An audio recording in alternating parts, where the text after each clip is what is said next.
Hi, today I want to continue with my lectures on Plato's Phaedrus.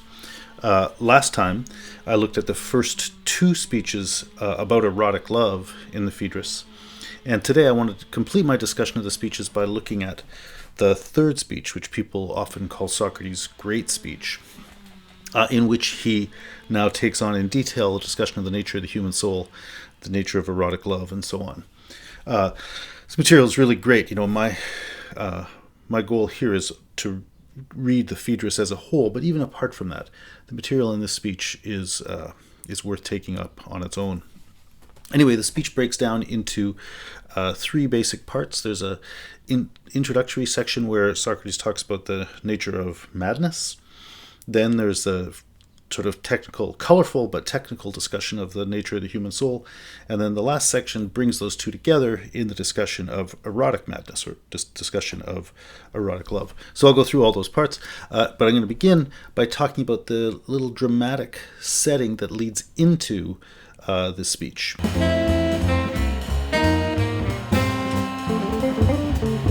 So Socrates has just finished his retelling of Lysias' speech, where he has constructed an argument for why it's better to have sex with someone who doesn't love you than to have sex with someone who does love you. And so then Socrates says, and now I'm going to leave. Right? He says, that's enough about that. Now I'm going to cross the river and leave before you make me do something even worse. Because as he's going to say on the next page, telling that story was nasty. He didn't like saying that. But then Phaedrus says, no, please don't leave yet, Socrates. And Socrates then does decide to stay. And the particular way that happens is interesting. So you remember that when he delivered that last speech, he put a cover over his head because he said, I don't want to look at you when I'm giving the speech because I'm going to feel bad. It's not going to seem right to say these things that I think are bad while, looking at a nice person. So now he doesn't have that thing on his head anymore. And he says to Phaedrus, you know what? You asked me to say more, and I'm here, and I see you, and I'm going to stay, right? Because he says that Phaedrus is kind of inspiring him. He says, even as we speak, this is at 242b, even as we speak, I think you're managing to cause me to produce yet another speech. And again, he repeats that idea he brought up before, that the speech is not something he's manufacturing. The speech is something that's sort of rising up out of him by the needs of the situation. And so his interaction with Phaedrus is kind of giving rise to a speech in him. And then he goes on a little bit further. He says, my friend, just as I was about to cross the river, that familiar sign came to me that said, don't do a bad thing. And this is the passage I referred to earlier when he says, the setting seemed to be saying to me, don't do that. But the thing I just want to notice there is this business about crossing the river, right? He says, I was going to cross the river and leave, but now something has told me not to do that, and I'm going to stay. And in particular, it seems to be that what happened was he saw Phaedrus, and that's the thing that changed. His face had been covered, he couldn't see Phaedrus, now he sees Phaedrus, and now he thinks, yeah, I'm going to stay and talk about it. So it makes it seem like it would be wrong to leave things in those terms. So it seems like what's happening with Socrates is, even though he doesn't endorse the thing that was just said, and so he thinks that's not good, he desires to kind of run away from it. His sort of conscience is saying to him, no, you can't just leave it in that bad state. You got to take the opportunity to fix it. You got to respond to that thing and take the situation that's been produced and turn it into something good. And so that's what he's going to do. He's going to give a speech which he calls a palinode, a taking back speech, where he's going to correct the false things he said. And that's interesting also because right before that remark about crossing the river, Phaedrus had said to him, oh, Socrates, you said all the bad things about the lover, but you didn't turn around and say all the good things about the non-lover. And so he said, aren't you going to complete it? And Socrates says, there isn't anything to do to complete that. It's just, flip what I said around and you'll have all the things. But it's just can you do the math? It's no big deal. But now he is going to, in a way, complete the situation. What Phaedrus imagined as the completion, just filling in the rest of the details, is trivial. It's already done. It doesn't even matter. But Socrates, it seems to me, is in a way saying he experienced this situation as not complete. But the completion didn't mean taking that thing and just adding in more of the same kind of details. Completion means responding to that thing, and in fact, he's going to correct it, which means say something about how it's wrong and produce the right thing in its place. So I think that's kind of important to think about for the notion of completion, and also for how Socrates responds sort of ethically to this situation. Anyway, so they go on, and he says a little bit about why that speech was bad, right? And he says there at 242d, he says, well, don't you believe that Eros is the son of Aphrodite? Isn't he one of the gods? And he says at 242e, so if love is a god or something divine, he can't be bad in any way. So that's a powerful idea there too, right? That it's just a question of, what one means when talking about the divine. And that's not, I shouldn't have said what you mean, because I don't know what you mean. But it's not just a matter of what anybody makes up. It's a matter of grasping what it is that human culture and human history has been talking about when it talks about the divine. And he's saying, like, the very meaning of divinity is that idea of the inherently good. And so you can't call Eros a god and imagine that Eros might be bad. To say Eros is a god is to say that this thing is, divine. This thing is something that has to be, worshipped, or one has to dedicate oneself to it, and so on, right? Show recognition of its value, of its worth. So, when the Greeks say that Eros is a god, they're saying these things that happen in our erotic life, we have to recognize that as the gift of a god, right? No individual Greek invented that. That wasn't somebody's idea. That's kind of the understanding of things that sort of developed and passed down through Greek culture and embodied in those myths and rituals and so on. And so that's kind of what Socrates is saying. When we Greeks have somehow recognized that Eros needs to be called a god, what we're saying is we need to recognize these practices as functioning in that divine domain. And so that's his complaint about the last speech. Those last speeches in denouncing Eros and denouncing love and so on, they were saying that thing is bad. So the problem there is they were seeing something as bad that is actually good. And those speeches were saying the good thing would be this, right? And they were saying, here's how you can get something good, like you can have the good of pleasure precisely by having sex with somebody who doesn't love you, right? And Socrates eventually is going to say by the end of his speech, well, that's actually kind of bad, right? More or less because it's a kind of instrumental relationship to yourself and to the other person. So those speeches, they were talking about real things in human life. That's what I was stressing in my earlier lecture. Like they're really good descriptions of what erotic and sexual life is like. But they're flipped over. They look to that, and when they see something good, they say it's bad. And when they see something bad, they say it's good. So that's a little bit like what was just happening with Socrates in the river. He thought, the good thing for me to do is going to be to leave. And then his conscience made him stop and say, actually, that thing I was portraying as what would be good to me would actually be bad. And I didn't want to stay and keep talking about this and being involved in this stuff with you. That seemed bad. But now I'm realizing that's actually the good thing. That's where I got to position myself. Anyway, those themes are going to come up again. So I wanted to mention them there as they come up here in this dramatic setting. He goes on right after that to say again something else that's kind of interesting. I just want to note it because it pertains to something I was talking about before. He says about those other speeches, they're foolish and impious and so on. And he says, and they compounded their problems with their utter foolishness in parading their dangerous falsehoods and preening themselves over perhaps deceiving a few silly people and coming to be admired by them. So, you remember earlier Socrates said, why is the person making those speeches? I mean, it sounds like he's not even interested in them. Sounds like he's just trying to show off and so on.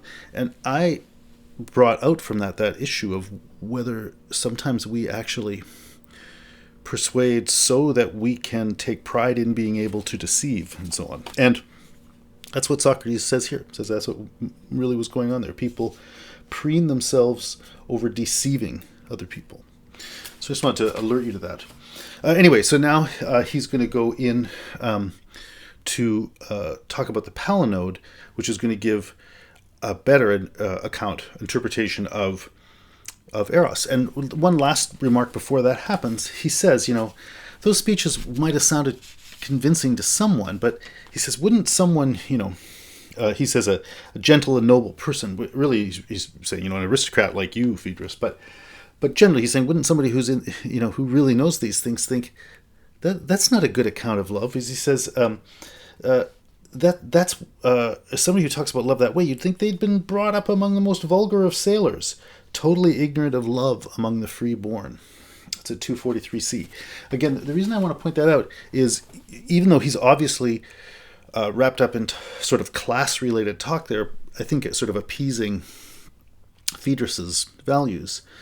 I just want to hold on to that remark about love among the freeborn, because I think one of the things we're going to see in this next speech is the key to understanding human freedom. And that's going to be relevant to issues of freedom and slavery that sort of come up throughout this dialogue in various ways. Anyway, let me just go on now and talk about the speech itself.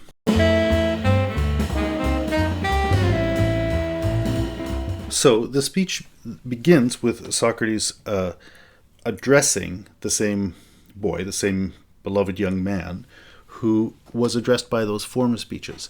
So just as I was saying that Socrates here is himself choosing not to leave the conversation with Phaedrus where it was, but to work within that to improve it. Similarly, the speech is not leaving the boy who heard it just with the things he heard, but is now going to address him and sort of correct those views. And so then Socrates begins by talking about madness. And so, the first speech by Lysias emphasized when people are in love, they sort of do crazy things, and it's going to end up causing you trouble. So you're better off having sex with me. I don't love you. I'm not deeply, passionately concerned about you. I just want to have the pleasure of, rubbing my body against you in various ways. And so you'd be better off doing that with me, where we both get pleasure. And I'm just sort of calculating and deliberate and self-controlled. And it's precisely that self-controlled that's going to mean, there's no baggage. There are no strings attached. And that could look good. Socrates then, in his revision of that speech, the second speech, said the same thing. But he took that theme that Lysias had brought up and he started to develop it a bit more. And he talked about a kind of desire that brings with it a kind of hubris, a kind of propulsion to transgress boundaries inappropriately, a kind of hubris that overpowers clear-headed thought and leads people to do, seemingly crazy things. And that, in the context of him making the same argument Lysias made, not because he believes it, but because he wanted to reformulate it. But my point is that Socrates started pulling out that idea and making that the central thing, this idea that there's this kind of a hubris or outrageousness, as Nehemias translates it, that characterizes certain kinds of desire. And he identified Eros as a particular kind of that hubris. Now, in this speech, he's going to take that same point again, but develop it a bit differently. And he begins by saying he's going to talk about madness. And the notion of madness is going to replace the notion of hubris. And he's going to say that madness is a gift of the gods. Now, remember just a minute ago, he said, what's wrong in those first speeches is that they portray Eros as bad. But if Eros is a god, he can't be bad, right? So calling Eros hubris was essentially calling it an inappropriate human transgression into the domain of the gods. Humans thinking they're better than they are, and going outside the limits of proper behavior. Now he's saying, he doesn't say these words, but his implication is that's the wrong way to describe it. That thing we were talking about wasn't hubris. It wasn't humans violating their properly defined role and standing in and not standing in good relation to the gods. Exactly the opposite. That's divinely inspired madness. It is the refusal to give into that kind of madness that would be the hubris of thinking you as a human being are in a better position to control what should be going on. So between speech 2 and speech 3, that notion of hubris is turned into the notion of madness, and it's a gift of the gods. Anyway, he then says there are 4 kinds of madness. So just as he was saying that eros would be a kind of hubris before, now he's saying eros is going to be a kind of madness, and he's going to say which kind. It's going to be the 4th, and the first 3 are the ones that are laid out in this preamble. And so he says the first one is the kind of madness that priestesses and prophets have. The temple of Apollo at Delphi or Zeus at Dodona. These people are sort of in inspired states and they prophecy and so on. He says that's one of the things we kind of recognize as a divine madness. I don't need to get into the details here, but that's what he says. The second one, he says, there's another kind of madness we're familiar with. We hear the stories of these heroes, in our literature and so on, where their families are polluted by blood guilt, like they've been involved in bad deeds against others and so on. And it's through the hero going crazy that pollution is removed. Again, I don't want to dwell on it, I just mention it. Talking again about one of the ways divinely inspired magic has been a recognized figure in the Greek religious and poetic tradition. And then he says third, I want to read this one. Third, he says, comes a kind of madness that is possession by the muses, right? And that's what leads to poetry and so on. I'm going to come back to that one in a minute. And then he said the 4th one is going to be erotic madness, and that's what he's going to talk about. And that will be actually the discussion of the 3rd part of the speech, so I'll get to that later. The thing I want to mention here is just that later on in the dialogue, he's going to refer back to this at 265b. And he says there, remember those 4 kinds of madness that we identified? But the 4 he lists aren't quite the same. There he says, we distinguished 4 parts within the divine kind of madness and connected them to 4 gods. We attributed the inspiration of the prophet to Apollo. Yep. Then he says, of the mystic to Dionysus. That wasn't in there. Then there's no mention of the madness that cures blood guilt. And then he says, inspiration of the poet to the muses, and the 4th part of madness to Aphrodite and to love. So the 4 aren't quite the same. 1, 3, and 4 are basically the same. But number 2 from the big speech isn't mentioned at all. And number 2 in his list here wasn't in that speech. So I don't particularly have a conclusion to draw from that, but I want to alert you to it, and I want to alert you to then a possibly relevant thing in that speech, right? So in the big speech. So when he's talking about the 3rd kind of madness, he said, third comes the kind of madness that is possession by the muses, which takes a tender virgin soul and awakens it to a Bacchic frenzy of songs and poetry. So this inspiration by the muses, he then sounds like an inspiration by Dionysus, because it's being awakened to a Bacchic frenzy, and Bacchus is just another name for Dionysus. It's also a virgin soul getting into a frenzy. So a Bacchic frenzy, again, it sounds more like losing your virginity and getting involved in sexual madness. So this also sounds a little bit like the erotic madness he's going to talk about. But whether or not that's so, I just want to mention that this seems to be where the Bacchic or the Dionysiac inspiration comes. And so you might want to think about what the implication of that is. Anyway, I want to read a little bit more from that section too. He goes on and says, it awakens it to a Bacchic frenzy of songs and poetry that glorifies the achievements of the past and teaches them to future generations. Right? So he's talking here about divinely inspired madness, and he's saying that's the greatest thing we've got. and then he's telling you why. And this is one of the reasons why, right? It is from the divinely inspired madness of poets and so on that we've got these super valuable things. What are those super valuable things? The songs and poetry that glorify the achievements of the past and teach them to future generations. So songs and poetry are these things that we have, things, that are written and handed down, and they allow us to remember the great things that happened before. They're memorials to the past, and they teach us. They're the resources for teaching. Right? Very powerful point, and it's a powerful way for thinking about what songs and poetry are. Right? They're the way the culture has been able to preserve and perpetuate itself, to hand itself down to the future. It's pretty significant, right?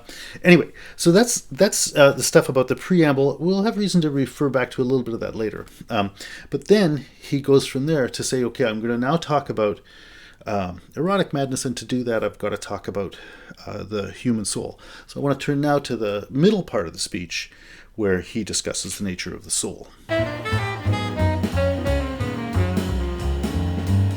So the next central part of Socrates' great speech is about the nature of the human soul. And there's, lots of great stuff in it. But I want to first go to the part that I think makes the crucial point. And that's where you should anchor yourself to then go back and try to understand the other stuff. And that begins at 249 around B. They've been telling some colorful story about how the soul used to be in this other situation, and then various things happened. You might get reincarnated, etc., etc. Anyway, at 249b it says, "From there, a human soul can enter a wild animal, and a soul that was once human can move from an animal to a human being again. But a soul that never saw the truth cannot take a human shape, since a human being must understand speech in terms of general forms." I think that passage is in a way the key, because it really revolves around focusing on the distinctive difference between human beings, us, and any other kind of animal that we see. Right? Animals are familiar to us, and we're obviously like them. We have bodies, and we reproduce naturally. We eat, we sleep, we walk, all those things. But he says there's a difference between any other kind of animal and us, and that is this remark about having seen the truth. That reference to having seen pertains to the particular way the story was told before that.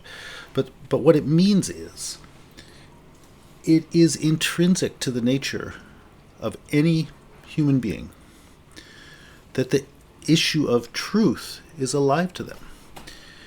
It matters to us what is true and what is not. And that's a distinction we can make, and it's a distinction we care about. And doesn't seem to be much reason to think that that's an issue that's alive in the experience of the dog or the cat or the other animals that we see. So that's the crucial experiential distinction that this speech revolves around.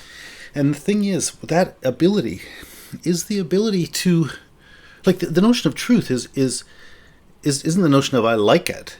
It's not the idea of it seems right to me. It's the idea that it is the way it is. Like, that's an absolute statement. So the ability to recognize truth is even just to recognize the idea of truth is the ability to operate with an absolute standard. The ability to operate with something that is defined independently of any specific situation. When you do math, simple math, 1 plus 1 is 2, or 2 plus 2 is 4. It doesn't matter what the two things are that you're talking about, or the four things are, right? It's got nothing to do with what things. It's got to do with those relations of quantity which are true universally and absolutely, right? So those, again, are like formal truths that can be separated from any particular circumstance. We operate with those ideas.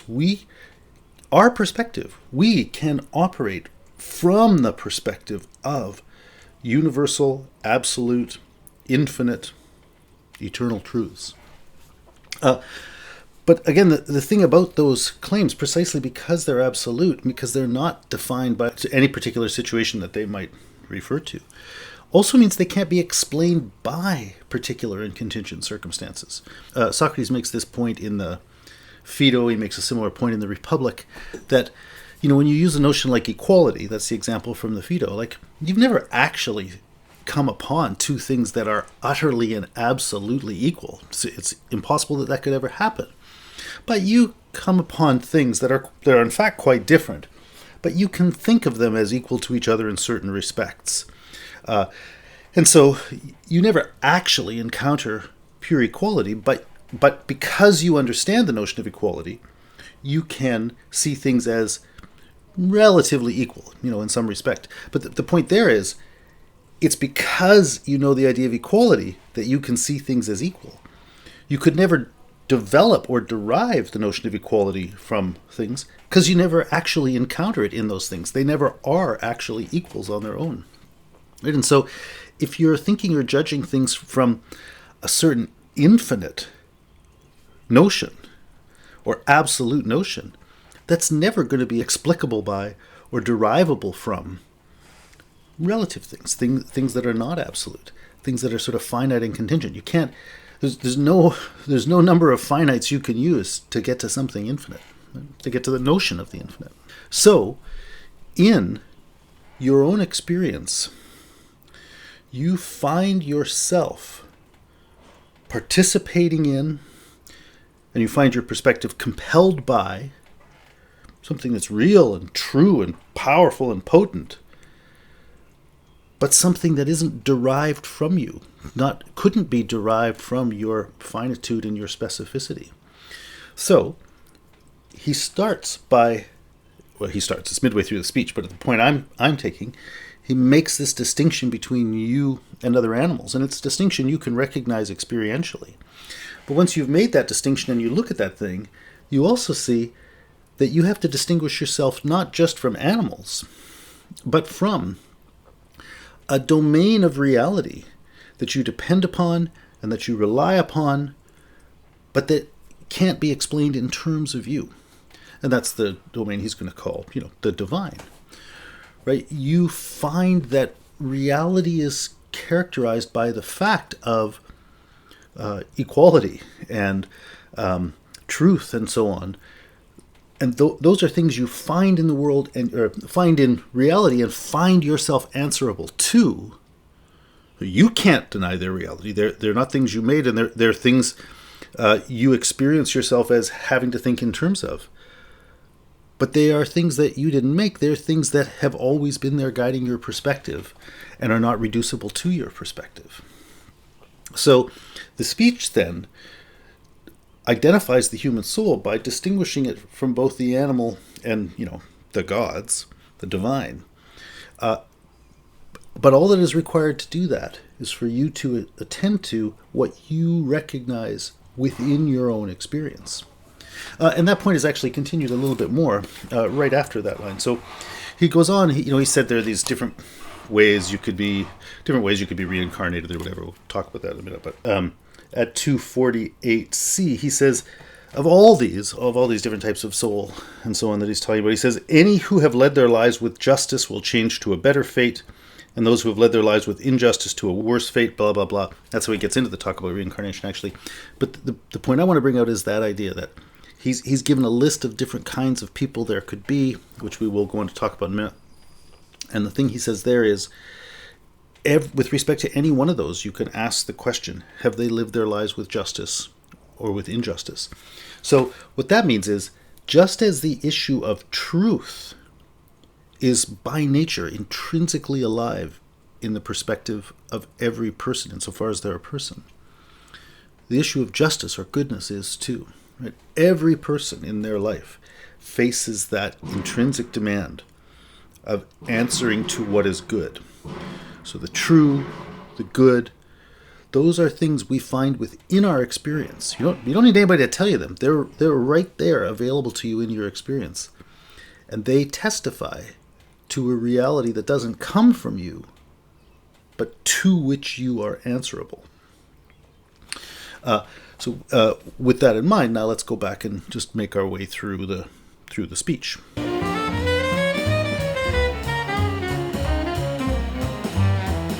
So he starts at 245c with this remark that all soul or every soul is immortal.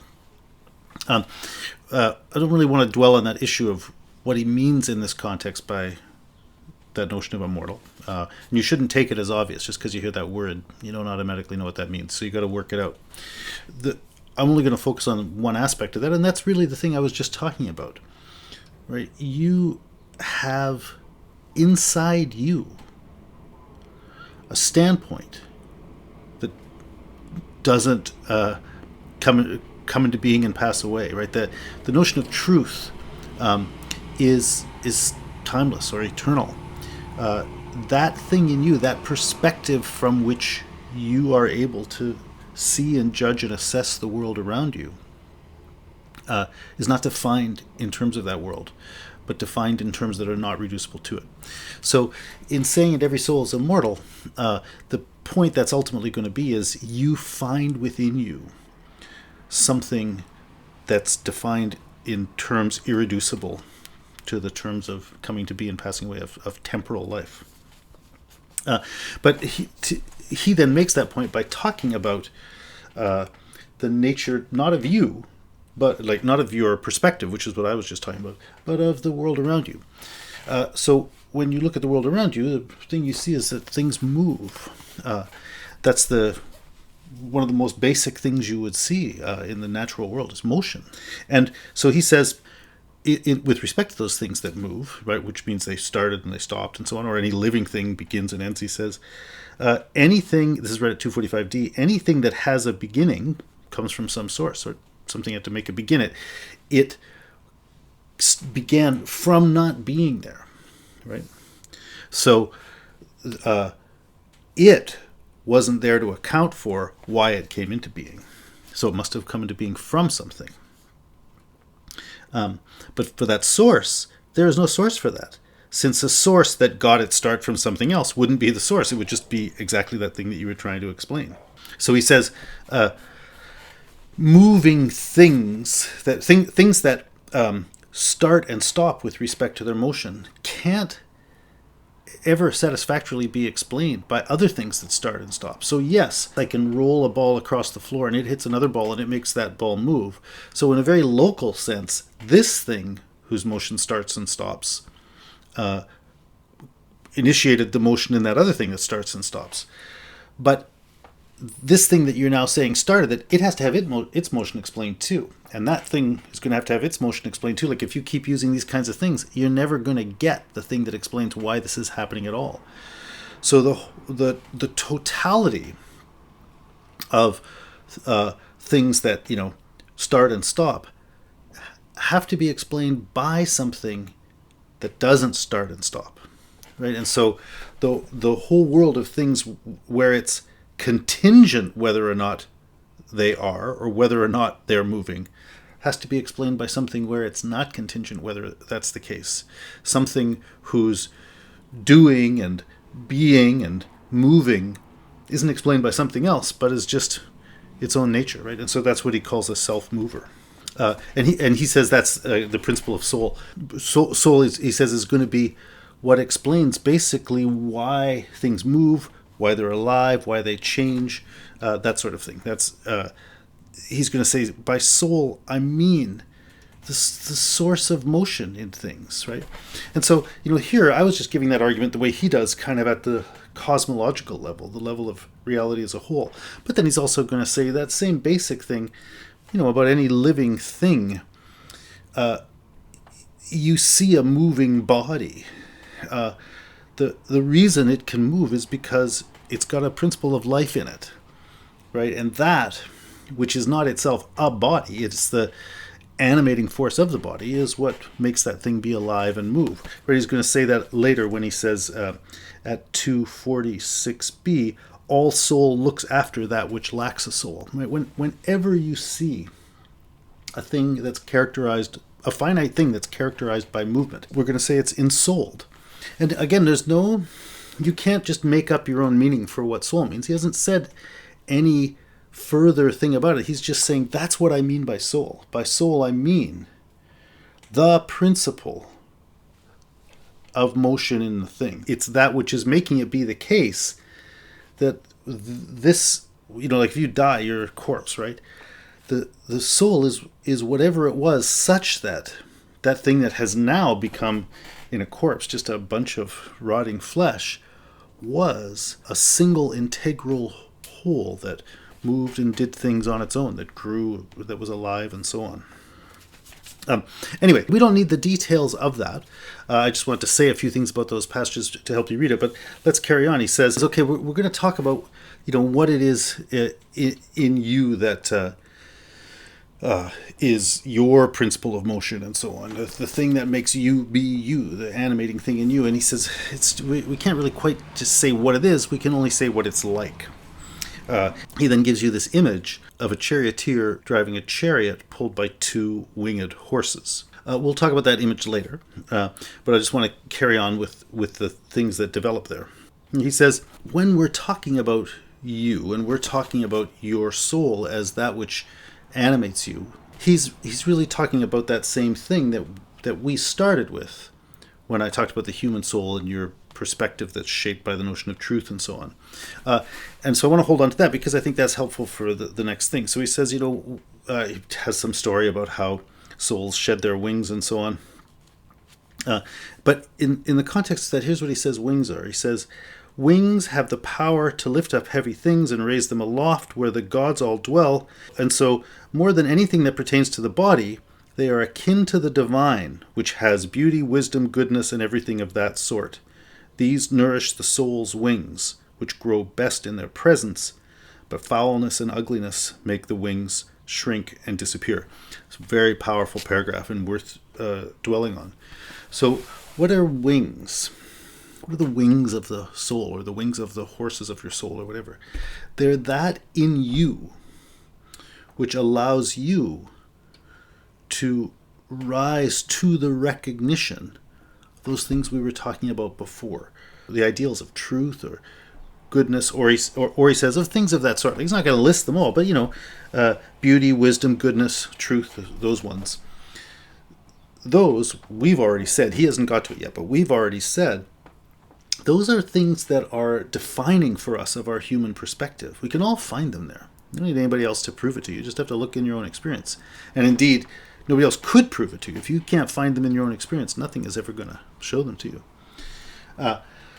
But we have the capacity to address those things, right? We're alive to the issue of the good, for example, and we can strive to relate to that, to think about what's good, to try to appreciate what's good, to try to respond to it appropriately, right?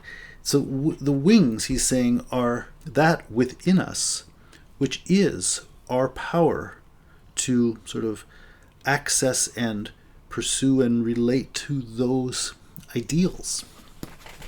And it is precisely by turning to those ideals, the beauty and wisdom and truth and goodness that characterize that domain of the eternal, timeless reality to which we answer, the divine. He says it's those things which have the capacity to nourish the soul's wings.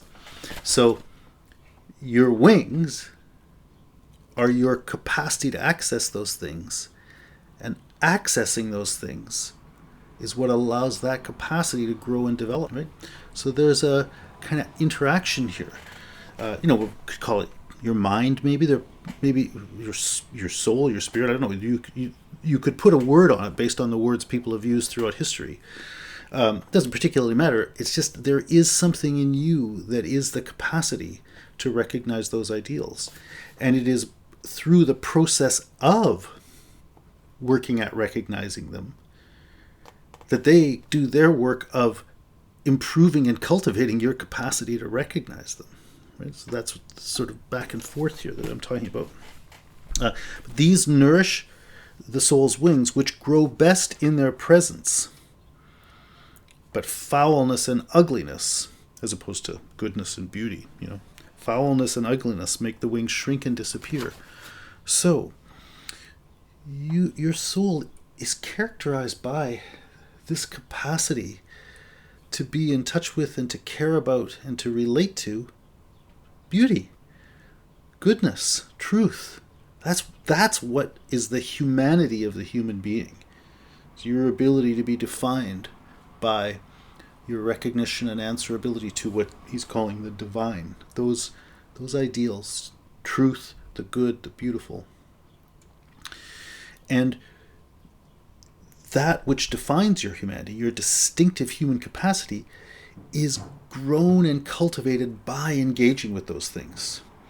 It's by living in the presence of what is good and beautiful and true, and by being good, trying to be beautiful and true, right? It's by making those things what your life is about that you, in your humanity, grow and develop. But it's when you engage with your opposite that you destroy what's human in you. Right? So it's a very powerful point here. You are vulnerable in your being to those things. They are the things that feed you, and they are the things that allow you to grow and flourish. But that very fact that you're open to that and that you need nourishment of that sort also means that you are able to be wrecked by the wrong thing being put in there, namely the foul and the ugly. It's a powerful paragraph. Anyway, he then goes on and he says, about the divine, like he says, we're going to talk about the Greek gods. So, in other words, I was saying before, you can, in your own experience, find what he's calling the divine within you. He's describing the characteristic structure of human experience. And I think what he's saying here is, if you look at that, you'll find the Greek gods. Right? That, in other words, just like those stories and poems that he mentioned earlier, sort of hold on to the past of human accomplishment and so on. The myths and rituals that characterize the Greek religion are telling you true things. They're telling you things in colorful language that you can recognize. There is such a thing as Dionysus. There is such a thing as Apollo. And that's what he's sort of talking about here, right? That domain to which we're answerable. He says that's characterized by those gods, going on a trip circling the heaven. And human souls are in their train. Right? He basically says in here that we are all, as human beings, in our souls, already in connection with that. We're attuned to it, but we're attuned to that domain of the ideals, of the defining things that matter. We're attuned to that in different ways. And so he says here, that means we're in the train of different gods, right? We're attuned to different aspects of the nature of that reality that defines us. But he says, there are those gods, and he says they each see to their own work. And he says, well, anyone who is able and wishes to do so follows along, since jealousy has no place in the God's choir, at 247a.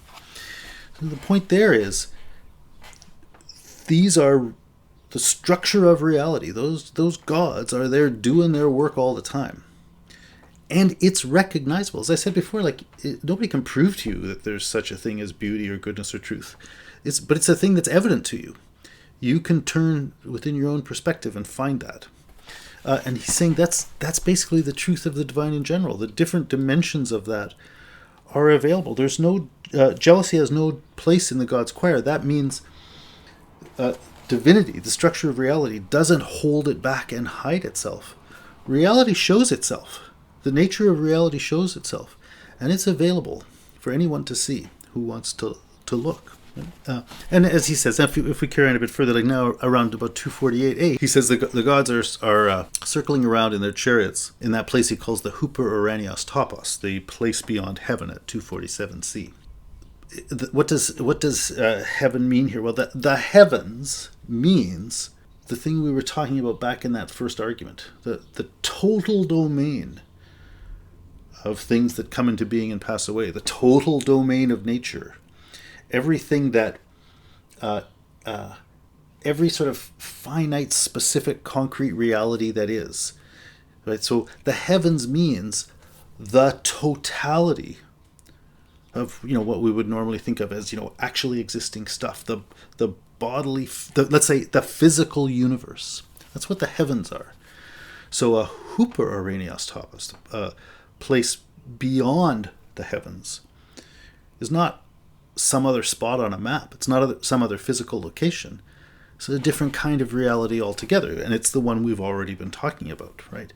It is the reality of those ideals of the good, the beautiful, the true, that shape and define this world. And so that is where the gods are. It's not, where is a pretty ambiguous term there. But when we say that the soul, your soul, similarly, can sort of struggle to ride around the rim of heaven to get there, it's not like you go to some other place. It means that you, in inhabiting this world, are always at the rim of heaven. Right? You're always at the point where you can either just notice finite stuff coming into being and passing away, or you can notice the ideals and values that define that world and shape it and govern it. So you're always in this kind of ambiguous point. You can, in exactly the same experience, you can see two things. You can see only this, or you can see that. You're looking at exactly the same thing, but you can either see it as just some stuff that moves, or you can see it as the presence of the divine. In the Republic, in Book 5, Socrates talks about, again, beauty and goodness, and it's a passage that I really like, and I just want to cite it here. So 475e to 476a, he says, so the beautiful and the ugly, those are two, right? We're saying two different things, yep. And though they are two, each is one, right? Each sort of means a single basic thing, yep. And so he says, Socrates says, the same is also true with justice and injustice, good and bad, all these forms. He says, each is itself one. But by showing up everywhere in a community with actions, bodies, and one another, each is an apparitional many. Each appears many. And then he's going to go on to say, all of the beauties, all of the beautiful things that we see, which is the way beauty, which is just itself, shows up in communion with bodies. All of those things are not just beauty itself. They're beautiful, but they're also not perfectly beautiful. They're beautiful and ugly, depending on how you take them up. Or, something like one. You see things that are ones, but none of them is exactly one. They're also manys. You see things, as I said before, that are equal. None of them is equality. They're equal, but they're also unequal, right? And so all of these ideals are showing themselves all the time in the world around you. But everything that you see in the world around you is ambiguous, ambivalent. You can see it as the presence of the beautiful, or you can see it as the presence of the ugly. Right? There isn't anything that is the absolute presence of those ideas. Right? It's all relatively beautiful, and therefore relatively ugly. And so, our souls are riding around the rim of heaven, and in our engagements with the heavens, with the physical universe, with the things we encounter, we always can take that up in two ways. We can see it as the presence of those things, or we can see it as the failure of those things to be present. It seems to me that's the thing that we've been talking about with these speeches, especially with respect to Eros. We're talking about exactly the same thing, exactly the same phenomena of human behavior. But you can look at that and take it in two quite different directions. You can take it up as something ugly, you can take it up as something beautiful. And that doesn't just mean like an arbitrary opinion you have about it. It means that when you look at it in one way, all you see is this. When you look at it the other way, you see this, right? Looked at in the right way, the experience of someone's erotic passion can be the demonstration to you of the defining presence of the greatest ideals, right? Or, looked at in another way, you can see it as only sloppy, vulgar, self-interested human behavior. And so, as he said before, that in you, which is your power to apprehend the important things which are definitive of your humanity, that is nourished by your recognition of those things, and it's crippled by your living in contact of other things. And so if you essentially opt to dwell in the domain of the ugly, you're going to destroy your ability to be anything other than ugly.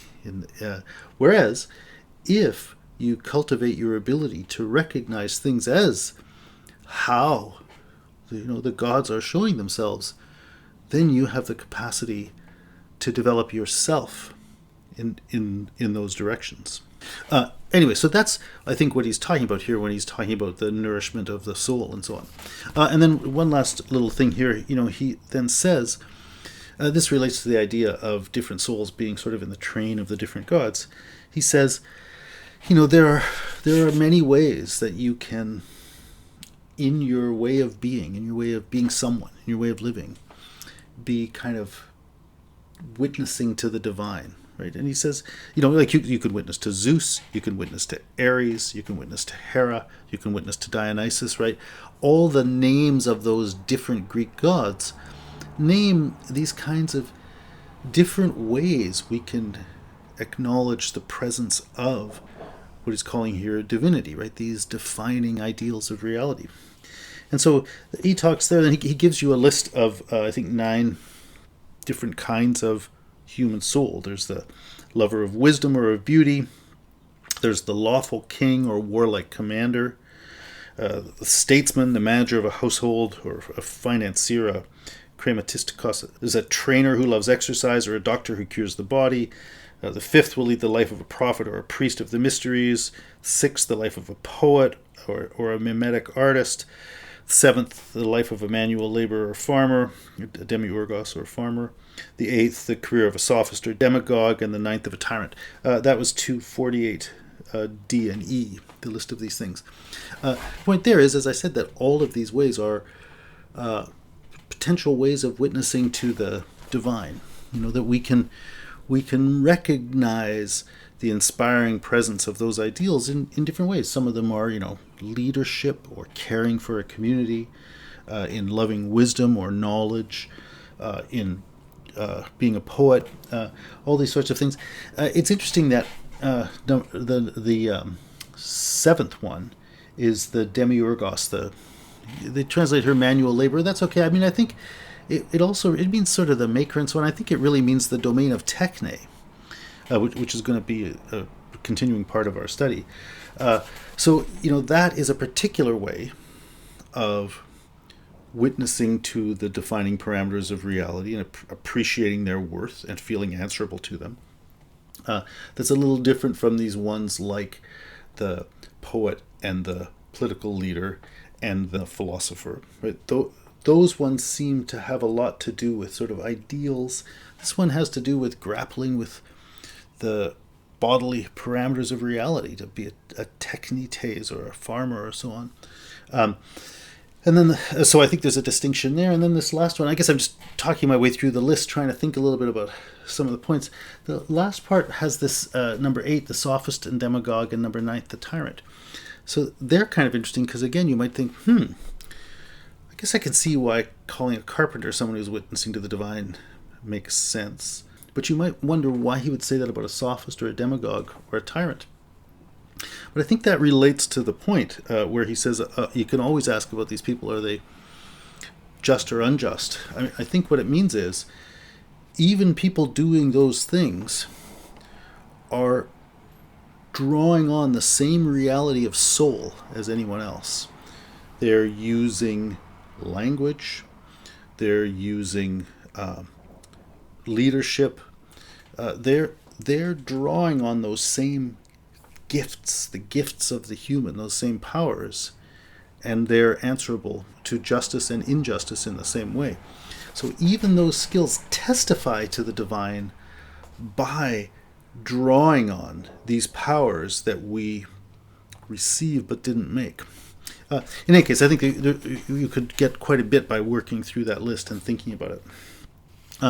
And I'm really just trying to bring out through the things he says, what is the description and analysis of being a person that he's giving. And to me, it seems quite profound. I mean, it starts from a point that I think is right and compelling, that we find ourselves already with a perspective that's defined by the apprehension of certain ideals, and we think from them.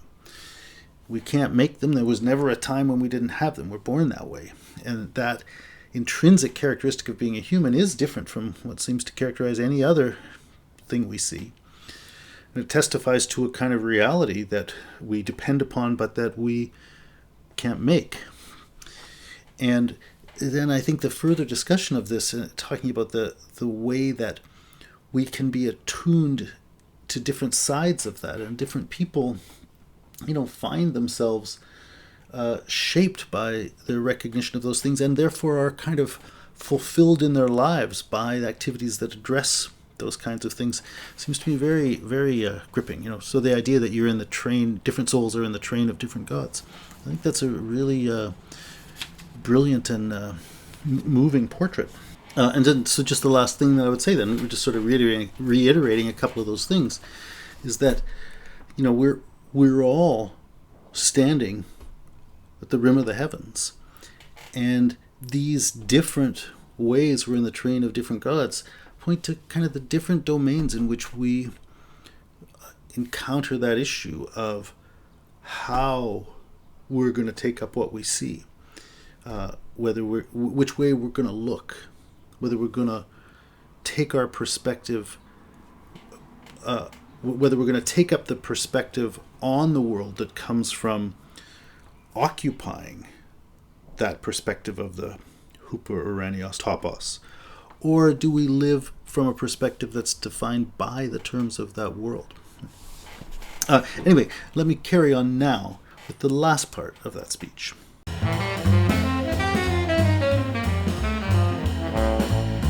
So the last part of the speech now, Socrates is going to talk about erotic madness. And he begins right where we just left off with this idea that, we're in the train of a god. We are intrinsically connected to the standpoint of the ideal, but we don't always notice it, right? So what matters is that we do notice it, that we be reminded of our higher intrinsic aspirations, and that we turn to those things, thereby allowing our wings to grow and allowing ourselves to cultivate our distinctive humanity and flourish, right? So he says, this is at 249c, a man who uses reminders of these things correctly is always at the highest, most perfect level of initiation. He is the only one who is as perfect can be. That person stands outside human concerns. He says, existamenos de ton anthropinon spudasmaton.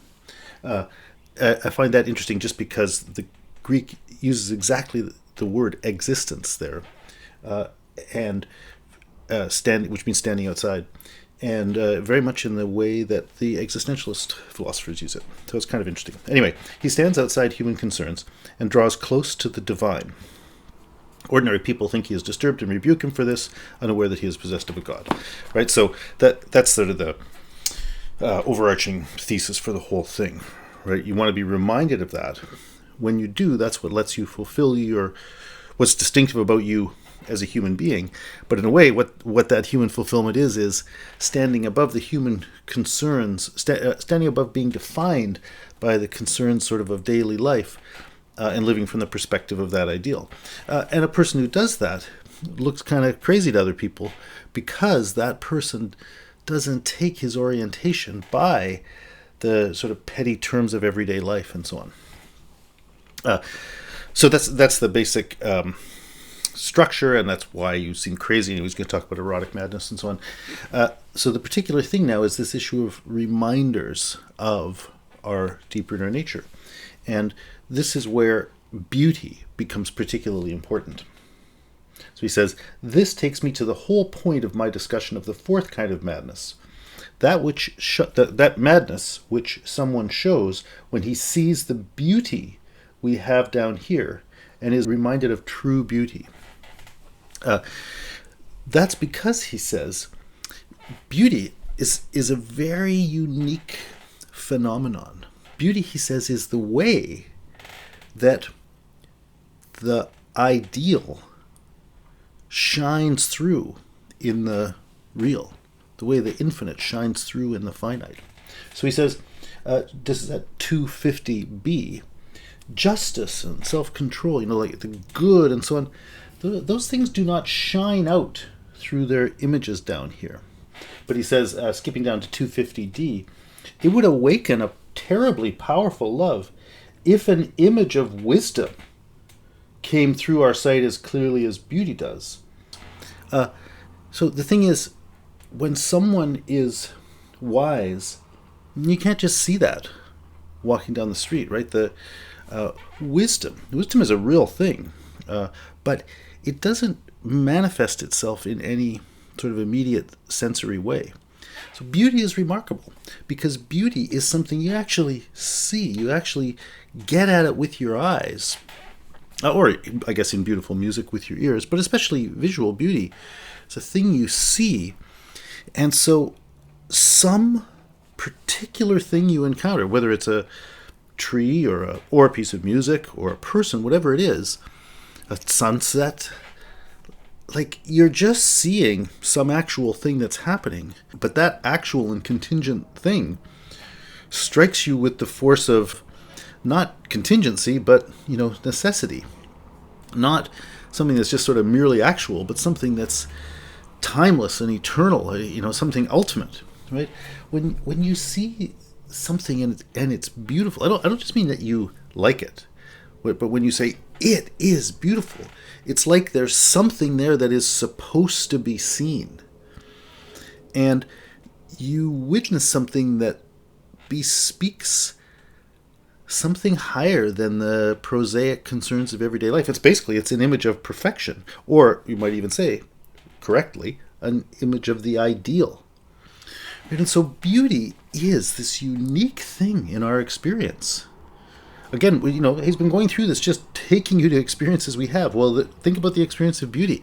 It's this unique experience we have where in encountering something real, merely real, we encounter it as ideal. Right? And so beauty, then, is a kind of everyday experience, sensory experience of the familiar, finite, contingent, very bodily, very specific world that announces from within that world the weight of the ideal, right? And so that serves for us as a kind of reminder, or at least it can serve for us as a kind of reminder. So, as he said back on 249e, as I said, nature requires that the soul of every human being has seen reality. That was the point I was stressing earlier that I was saying is sort of the pivotal point of this whole thing. We are the kinds of beings for whom truth is meaningful, or the question what it is to be real is inherently meaningful, right? So it's already the case, if you're a human being, that you do have intrinsic to you. You are alive. Intrinsically, you are alive to these issues of the true, the beautiful, the absolute, right? Nature requires that the soul of every human being has seen reality, but not every soul is easily reminded of the reality there by what it finds here. I mean, there are different ways people are reminded of those things. Like you study math, and you can really appreciate the amazingness that you're able to think in terms of universal and necessary truths. Or you may just study and learn things about how nature works or whatever, and those things may lead you to appreciate, the higher things. Lots of people are moral, like they care about the good and so on. There are all kinds of ways we can be reminded of that. But not everybody is, and not all things work automatically. So he's saying beauty is this special one where it's not an intellectual thing, it's not an optional thing, but it's like when you see something and recognize it to be beautiful, it's like you're touched most intimately in a way you didn't have any say over. Like it's like it's already inside you, drawing out of you your recognition of its character and its importance. Right? So beauty is the way that the world there shines through here. And so you can be a lover of beauty. And he says, a lover of beauty, is someone who, I guess, is motivated and inspired by that. And that is the best and noblest of all the forms that possession by God can take for anyone who has it or is connected to it, 249e. Right? So he says, now we're going to finally talk about eros, and that's going to be a species of that. He says, when someone who loves beautiful boys, young men, is touched by this madness, he is called a lover. So now he's got around to saying what we really mean by eros. It is that love of beauty, but specifically as beauty is experienced through the presence of another person. So now he says, what's it like then to have that experience?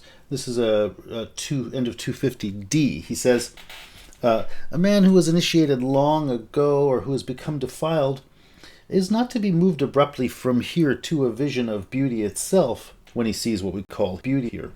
So instead of gazing at the latter reverently, he surrenders to pleasure and sets out in the manner of a four-footed beast, eager to make babies. And wallowing in vice, he goes after unnatural pleasure too, without a trace of fear or shame. That's one hand. On the other hand, a recent initiate, however, one who has seen much in heaven, when he sees a godlike face or beautiful form that has captured beauty well, first he shudders, and a fear comes over him like those he felt at the earlier time.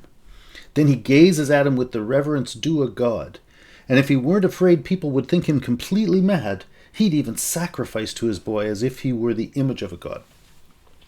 He's going to go on and say more things about this, and I want to talk about that a little bit more, but I first just want to draw attention to the basic contrast. It's nice to see something beautiful. And so you can see something beautiful, recognize it to be beautiful, but not particularly have it count for you as a reminder of your own deeper nature. You can just find it pleasant. You can just find it something you like. And so in that case, beauty is just a really nice adornment to the what he called earlier those human concerns, right? Just a nice adornment to the very sort of instrumental or sort of prosaic affairs of your life. And that, I guess, is very much like the attitude of the first speech. First speech, you're going through your day, you'd like to feel something nice, and you think, oh, I'd like to feel the pleasure of sex.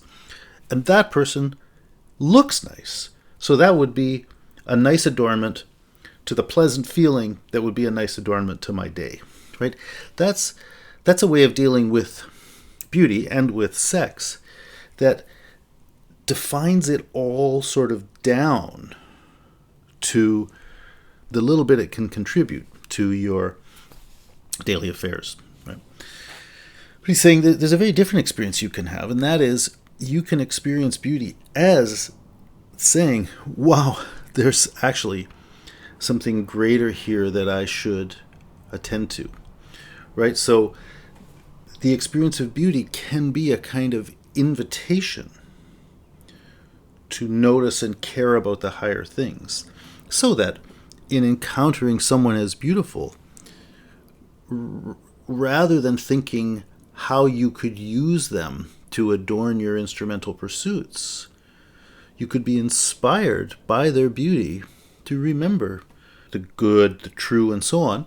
And someone else's beauty might inspire you to try to be good, might inspire you to try to do important things, might inspire you to take understanding the world seriously.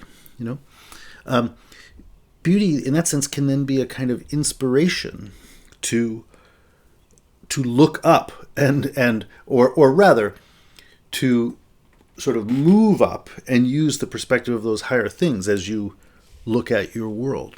But it doesn't have to be. It can also be a thing that doesn't take you out of your everyday experience at all and is just, as I said, an entertaining adornment.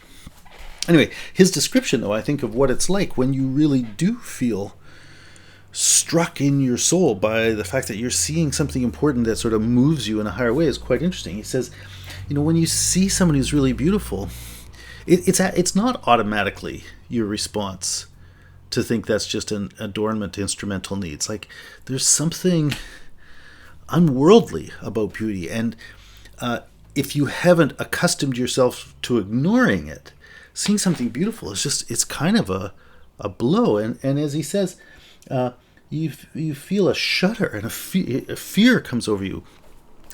Just in the sense that, like, you experience yourself as struck by something worthy of awe a little bit, but you don't exactly know what it is. It doesn't automatically mean you would say that person is worthy of awe. You might, but it's more a feeling that it confronts you with, like, whoa, there's something there, right? And then you're going to see how you deal with that. And so he says, it might well be, if you experience that your first reaction would be to think, I'm going to worship that person as if they were a god. That's a thing people do. That's a kind of attitude people can have. Basically, he goes on to say what's going to happen then. And he says, that this leads to that person, the lover, being drawn to that other person. And the thing is, the lover gets from being in the presence of that other person the sort of watering, or whatever the word is, of his wings, right? It encourages the kind of opening up of his soul. So the presence of the other person seems to bring his world and his soul to life in a way that doesn't happen otherwise. And that's really exciting. But then he says what also happens is, as the lover sort of gazes lovingly at the beautiful person, what the lover is doing is really reflecting back to that person an image of his own beauty. Right? Someone who sees you as beautiful and acts towards you in accordance with that allows you to see yourself as beautiful in a way that maybe you couldn't just conjure up for yourself, right? And that would not be delivered back to you by people who don't treat you nicely or treat you like you don't matter, or they don't even notice you, right? But when somebody is themselves awed by you in a certain way, that lets you see yourself in a pretty special and powerful way. And so he says that's what happens here. This is at a little bit later on. It's at 255c. The stream of beauty goes back to the beautiful boy and sets him aflutter. And then the boy then finds himself in the beloved, finds himself in an extremely attractive and satisfying situation. And so the recognizing of the beauty of the beloved leads to the beloved welcoming and being drawn into this experience. And that produces a situation in which those two people can then move beyond that immediate experience of sort of encountering each other and start to develop a kind of relationship, a kind of friendship, a love, and so on. That's the broad story. There are a few other details that I want to bring out here. He says, what's it like when you are struck by that beauty and sort of overwhelmed? He says at 252a, no one then, in that situation, no one is more important to the lover than the beautiful beloved. Right? When you're in that situation, part of what that experience is thinking, he said before, like, you might want to worship that person as if they were a god. Well, what that's like, the way people really experience that is like the most important thing to them is this person and being with this person. And so he says that the lover in that case will forget mother and brother and friends entirely, won't care if he loses his wealth through neglecting it or through spending it all on the boy, right? As for proper and decorous behavior, the soul despises the whole business, right? So what he's saying here is, between 252a, he's saying, again, what was said before in those first speeches and what we've already talked about. If you think about how lovers actually behave, they have found a thing that has revealed itself to be more important than the kind of worldly terms they used to live by. And so commitment to that means going against your former commitment to whatever your mother and father said, or making money, or trying to look good in public, and so on. So this little part of the speech here, Socrates is taking those same phenomena that were talked about before, but sort of putting them in the right place and showing how this is part of the greatest thing, right? Not a bad thing. And then he goes on to say, like, how does this come up with different people? He goes back to that issue of the being in the chorus of different gods. And he says, 252c and d, everyone spends his life honoring the god in whose chorus he danced, right? We talked about that before. And he says, basically, that determines the kinds of things you like and notice. And so, basically, you're gonna fall in love with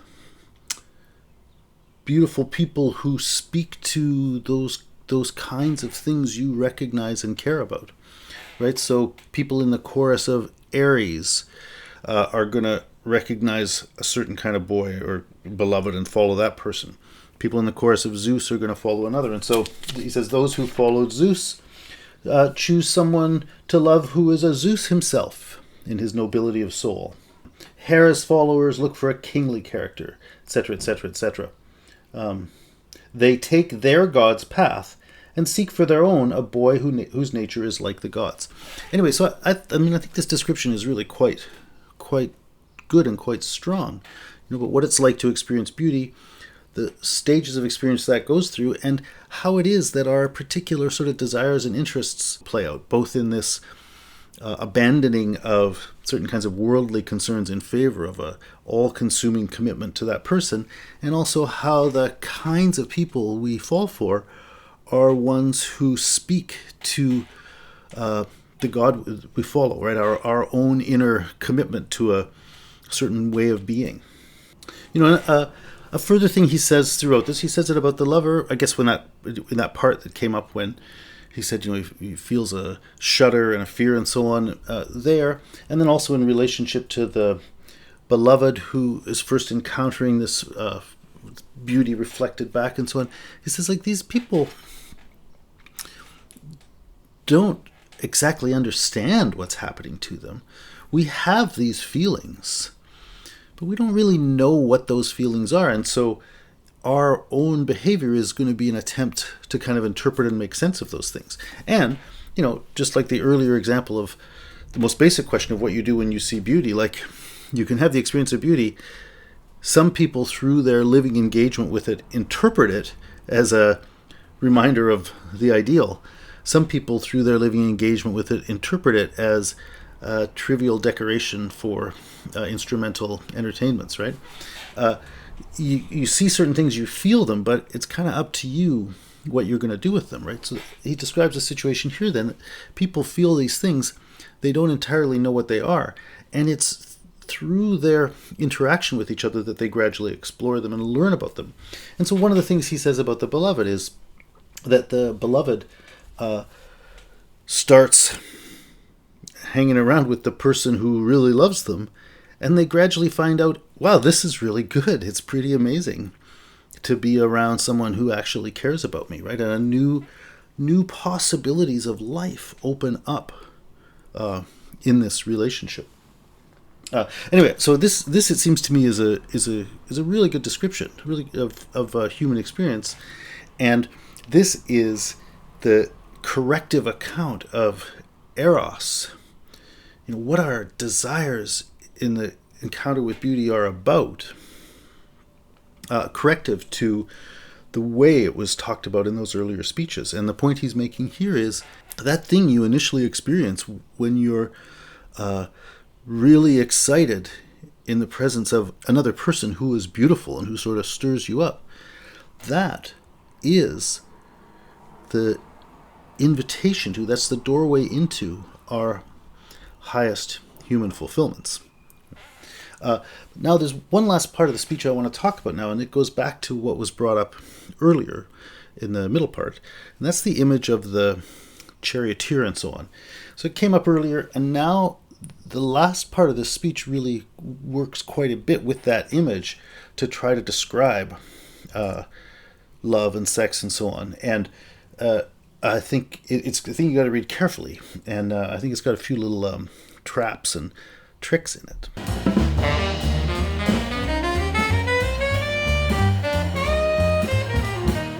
So let me just quickly talk about that image, right? Socrates said, 246c, that he was going to give an image of the soul. And he said, let us then liken the soul to the natural union of a team of winged horses and their charioteer. The good have horses and charioteers that are themselves all good and come from good stock, while everyone else has a mixture. To begin with, our driver is in charge of a pair of horses, but second, one of his horses is beautiful and good and from stock of the same sort, while the other is the opposite and has the opposite sort of bloodline. And this means that chariot driving in our case is inevitably a painfully difficult business. First of all, that image of the charioteer driving a chariot drawn by two horses, where the horses are kind of opposite stock, and especially the things that come up in this discussion about the way one of them is easy to control, one of them is hard to control, and it's a big mess and so on, that pretty clearly seems to allude to the story of the dream of Atossa, the Persian queen that begins Aeschylus's play The Persians.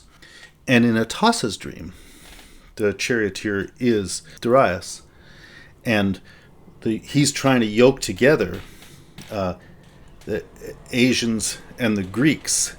And while he's able to control the Asian horse, the wild Greek horse is gonna it pulls down his chariot. It can't be yoked, and its uncontrollability is what brings him down. And it's sort of her prophetic dream about the fact that if Darius tries to conquer Greece, Greece is going to bring down his empire. There's quite a history to that image. I mention that because I think that particular thing is going to be relevant a little bit later. So that's the first thing I noticed about that image. The second thing I noticed about that image is, it comes up a little bit later than in that exact passage, but there are, I believe, two places in here where Socrates refers to that other horse of the opposite kind as bad. It's sort of implied by saying the one is of good stock and the other is the opposite, but he didn't exactly say bad. But two places he does say it. And I think when you see that, you should go, whoa, wait a minute. Didn't we get into this whole speech by saying there's something wrong if we're going around calling, gifts of the gods bad? So they're describing the immortal soul, and they're saying a part of it is bad. Like, that should make you really suspicious. And let me add one more thing. I know in Nehemiah's translation, there are a number of places where the bad horse is referred to. As far as I know, there are only two places where he uses that. He uses it at 247b, and then again at 253d, which I'm going to talk about in a second. There may be others that I didn't notice, but those are the only two I noticed. Most of the places where the translation, and I don't know about other translations, but the Nehemiah refers to the bad horse, Socrates is saying that one, or something like that. Like, the word bad is not there. And I think that that translation is pretty unhelpful for that reason. It makes you think, oh yeah, this is just a straightforward way of talking about it. Whereas it's something you should be pretty troubled by when you see it.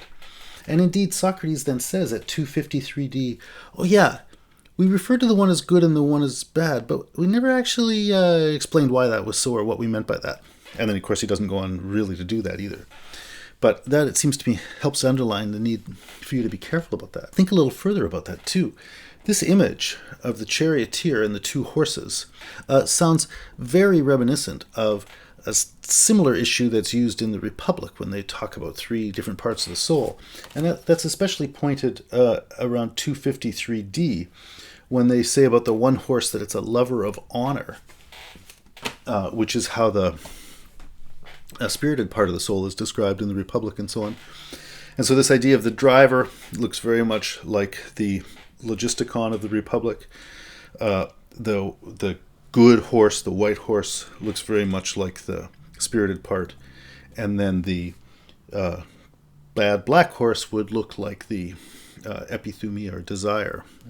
I bring that up for a couple of reasons. One, that story in the Republic is a twisted, convoluted puzzle, and I've talked about it in other lectures.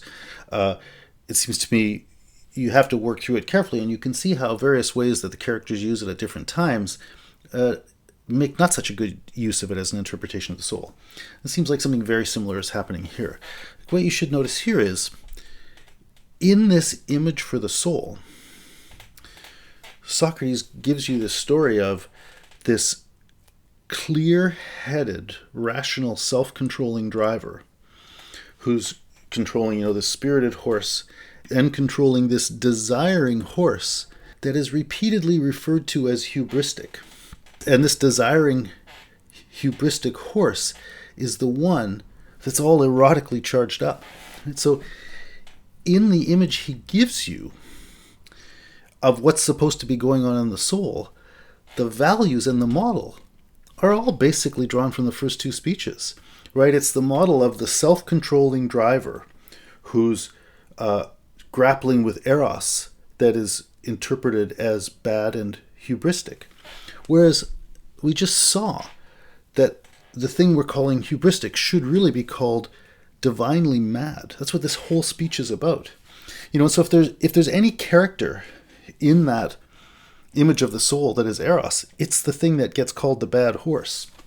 And so that little image they use of the soul seems to kind of invert and undermine the whole point of Socrates' speech. He's trying to get you to interpret eros on the model of divine madness. But in the analysis of the inner workings of the soul as given by the chariot image, there's no divine madness. There is the rational self-control of the first two speeches, and the only thing there that really actually looks like eros is called hubristic, exactly the way eros was inappropriately described in that second speech. So I think you got to see in this part of the speech, you're sort of being tested. Like, are you paying attention? This image reintroduces, it seems to me, the various things the speech has been working to criticize. And so you got to then be careful about that as you read it through. And so as the speech more or less ends with Socrates talking about this relationship between the lover and the beloved. And as Socrates describes that situation through this image, you really see the lover has got this real internal conflict and is trying to use his rational self-control to rope in his hubristic erotic desires. And so then Socrates plays out how that's going to happen. It's like, yeah, okay, so these guys, they're going to back off from sex and so on. So the speech kind of celebrates those guys.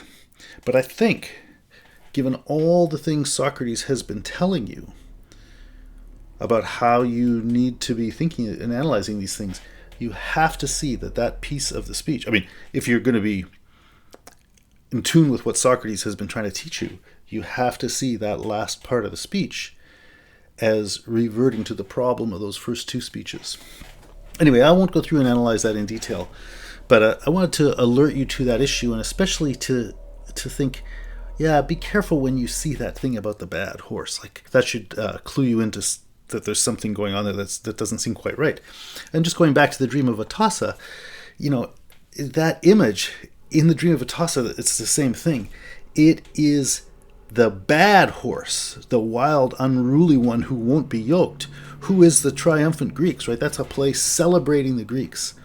So that image from Aeschylus's play is the celebration of the Greeks, but it is those great Greeks seen as the unruly horse who's wrecking us from the point of view of the driver, who's actually the bad guy.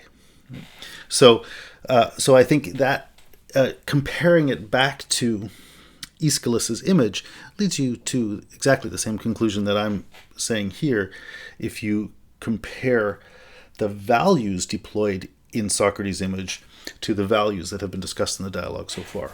Anyway, that's a quick run through of Socrates' speech, which I think is great. So I'm going to move on next time to start talking about the second half of the dialogue.